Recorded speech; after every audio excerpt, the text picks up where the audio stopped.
குடிகாரங்களை குறித்து பரிசுத்த வேதம் சொல்லுது. போதை அடிமைப்பட்டிருப்பா பாத்தீங்களா? பரிசுத்த வேதம் என்ன சொல்லுது?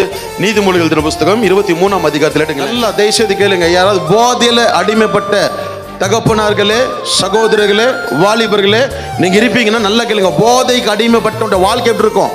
வேதம் சொல்லுது, ஐயோ ஐயோ யாருக்கு வேதனை, யாருக்கு வேதனை, யாருக்கு துக்கம், யாருக்கு துக்கம், யாருக்கு சண்டை, யாருக்கு சண்டைகள், யாருக்கு புலம்பல், யாருக்கு காரணமில்லாத காயங்கள், யாருக்கு ரத்தம் கலங்கின கண், யாருக்கு ரத்தம் கலங்கின கண்கள், மதுபானம் இருக்கும் இடத்திலே தங்கி தரிப்பவர்களுக்கும் கலப்புள்ள சாராயத்தை நாடுகிறவர்களும் தானே மதுபானம் ரத்தவர்ணமாய் இருந்து பாத்திரத்தில் பளபளப்பாய் நல்லதா இருக்கும் உனக்கு அந்த போதை. நீ அதை பாராதே. அந்த போதை நல்லதா இருக்கும் அந்த போதை உனக்கு. ஆனா நீ அத பாராத. ஒரு வேளை அதுல நீ ஈடுபட்டனா அது மெதுவா இறங்கும் உனக்குள்ள. அது மெதுவா இறங்கும். எப்படி தெரியுமா? முடிவில் அது பாம்பை போல கடிக்குமா? பாம்பை போல. அந்த போதை என்னது உனக்கு? உனக்கு இப்ப நல்லதா இருக்கும்.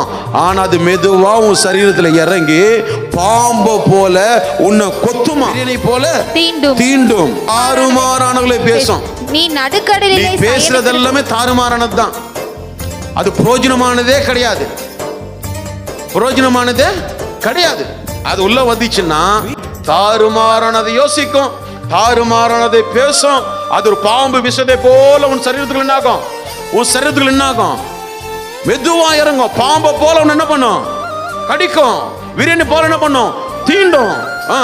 நீ நடுக்கடலிலே சயனித்திருக்கிறவனை போலவும் பாய்மரத்தட்டிலே படுத்திருக்கிறவனைப் போலும் இருப்பாய். என்னை அடித்தார்கள், எனக்கு நோகவில்லை. என்னை அறைந்தார்கள், எனக்கு சுரணை இல்லை. நான் அதை பின்னும் தொடர்ந்து தேட எப்பொழுது விழிப்பேன் என்பாய். ஒரு போதைக்கு அடிமைப்பட்டா அவருடைய வாழ்க்கை எவ்வளவு கேவலமானதுன்னு பைபிள் சொல்லுது. இப்ப எனக்கு தேவனுடைய ராஜ்யத்தை முதல்ல தேடுகிறோம் இருந்தேன்னா இந்த ஆவிகளிலிருந்து தேவன் விடுதலை கொடுப்பாரு. தேவன் எனக்கு கொடுத்த வாக்குத்தத்தத்தை, வார்த்தத்தை நான் விசுவாசித்து அதை பேசுகிறவன் இருந்தான்னா இந்த காரியங்களில் தேவன் எனக்கு விடுதலை கொடுப்பாரு. தேவன் என்ன ரட்சித்தாரே, என் கூட இருந்தவங்கள செத்து போறானுங்க, எனக்கு உயிரோடு ரட்சித்தார், ஞானஸ்தானம் எடுத்திருக்கேன், சபைக்கு வரேன், பேரு மாறு இருக்கு அப்படின்ற நன்றி எனக்கு இருக்குன்னு சொன்னா அந்த கட்டிலிருந்து தேவன் என்ன பண்ணுவாரு? விடுதலை பண்ணுவார். உயர்த்துகிற தேவன் யாரு? நம்ம ஆராதிக்கிற தெய்வம் யாரு? உயர்த்துறவர். ஒருபோதும் கைவிட மாட்டாரு. உன் சொந்தம் கைவிட்டுருவாங்க, நண்பர்கள்